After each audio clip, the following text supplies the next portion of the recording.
সংগ্রামী ভাই এবং বন্ধুগণ, বাংলাদেশ জামাত ইসলামী আয়োজিত আজকের এই জাতীয় সমাবেশে এখন আমাদের সামনে বক্তব্য রাখবেন জাতীয় নাগরিক পার্টির সম্মানিত আহ্বায়ক, বিশিষ্ট জুলাই যোদ্ধা, মহান জাতীয় সংসদের মাননীয় বিরোধী দলীয় হুইপ, আমাদের শ্রদ্ধাভাজন জননেতা জনাব নাহিদ ইসলাম এমপি।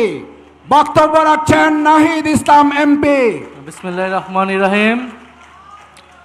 প্রিয় সংগ্রামী উপস্থিতি, বাংলাদেশ জামাত ইসলাম কর্তৃক আয়োজিত আজকের এই জাতীয় সমাবেশে উপস্থিত জুলাই গণ অভ্যুত্থানের শহীদ পরিবারবৃন্দ এবং আহত যোদ্ধাবৃন্দ সহ বাংলাদেশের গুরুত্বপূর্ণ নেতৃবৃন্দ যারা মঞ্চে উপস্থিত আছেন, জামাত ইসলামের সম্মানিত আমির, বাংলাদেশের জাতীয় সংসদের বিরোধী দলীয় নেতা ডক্টর শফিকুর রহমান সহ সবাইকে জাতীয় নাগরিক পার্টি এনসিপির পক্ষ থেকে সালাম এবং শুভেচ্ছা জানাচ্ছি। প্রিয় উপস্থিতি, আপনারা জানেন 2024 সালের জুলাই গণ অভ্যুত্থানের মধ্য দিয়ে বাংলাদেশ একটা পরিবর্তনের স্বপ্ন দেখেছে। বাংলাদেশের মুক্তিকামী জনগণ প্রতিজ্ঞা নিয়েছিল বাংলাদেশে নতুন করে কোনো স্বৈরতন্ত্র এই দেশে ফেরত আসতে দেওয়া হবে না। সেই প্রতিজ্ঞা থেকেই বাংলাদেশের সংস্কারের কার্যক্রম শুরু হয়। 5ই আগস্টের পর থেকেই প্রতি পদে পদে বিএনপি, তৎকালীন বিএনপি সেই সংস্কার কার্যক্রমে বাধা দিয়ে এসেছিল। একটা পর্যায়ে তারা বাধ্য হয়ে ঐক্যমত কমিশনে আসে, কিন্তু ঐক্যমত কমিশনে এসেও প্রত্যেকটা গুরুত্বপূর্ণ সংস্কারে তারা নোট অফ ডিসেন্ট, অর্থাৎ তাদের বাধা, তাদের অসম্মতি তারা জানিয়ে এসেছে। সবশেষে তারা গণভোটের জনগণের চাপে, সেই সময়ে রাজনৈতিক বাস্তবতার চাপে তারা গণভোটে রাজি হলেও আমরা দেখতে পেলাম যে নির্বাচনের পরপর তারা গণভোটকে অস্বীকার করা শুরু করেছে। যেই বিএনপির জন্ম হয়েছিল গণভোটের মাধ্যমে, সেই বিএনপি আজকে জুলাই গণ অভ্যুত্থান পরবর্তী গণভোটকে অস্বীকার করছে। পারতপক্ষে বিএনপি তার অস্তিত্বকেই অস্বীকার করতে শুরু করে দিয়েছে।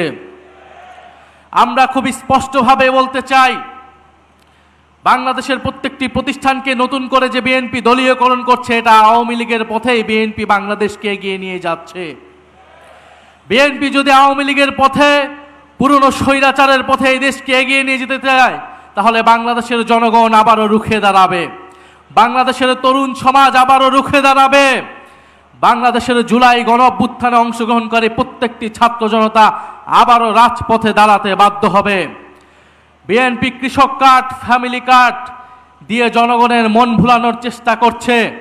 কৃষক কার্ড, ফ্যামিলি কার্ড দিতে দিতেই বিএনপির তেল ফুরিয়ে গিয়েছে, জ্বালানি ফুরিয়ে গিয়েছে, অথচ মন্ত্রীরা সংসদে বলছে কোনো জ্বালানি সংকট নাই।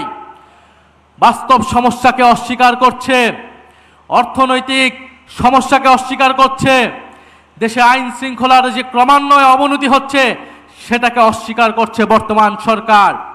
আমরা সর্বাত্মকভাবে এই সরকারকে সহযোগিতা করতে প্রস্তুত ছিলাম দেশের স্বার্থে, জনগণের স্বার্থে, কিন্তু বিএনপি সরকার সেই সকল সহযোগিতা নেওয়ার সকল দরজা বন্ধ করে দিচ্ছে। আমার জানা নেই, যারা এখানে অভিজ্ঞ আছেন, মুরব্বী আছেন, তারা বলতে পারবেন বাংলাদেশের ইতিহাসে এত কম সময়ে, মাত্র 2 মাসে কোন সরকার এতটা অজনপ্রিয় হয়েছিল কিনা। বিএনপি সেটা বাস্তবে প্রমাণ করে দিয়েছে। এই সরকার 2 মাসে যতটা অজনপ্রিয় হয়েছে, আমরা জানি না আগামী 6 মাসে তার পরিণতি কি হবে, তার অবস্থান কি হবে। আমরা দেশে কোনো অস্থিতিশীলতা চাই না। আমাদের দাবি একটাই, গণভোটের গণরায় বাস্তবায়ন করে জুলাই গণ অভ্যুত্থানকে প্রকৃত সম্মান দেওয়া, জুলাই শহীদ পরিবারকে প্রকৃত সম্মান দেওয়া, আহত যোদ্ধাদের প্রকৃত সম্মান দেওয়া। আমরা সেটার জন্য রাজপথে আছি, সংসদে আছি। ইনশাআল্লাহ আমরা ঐক্যবদ্ধভাবে আমাদের সে দাবি আদায় করে ছাড়বো ইনশাআল্লাহ। আসসালামু আলাইকুম।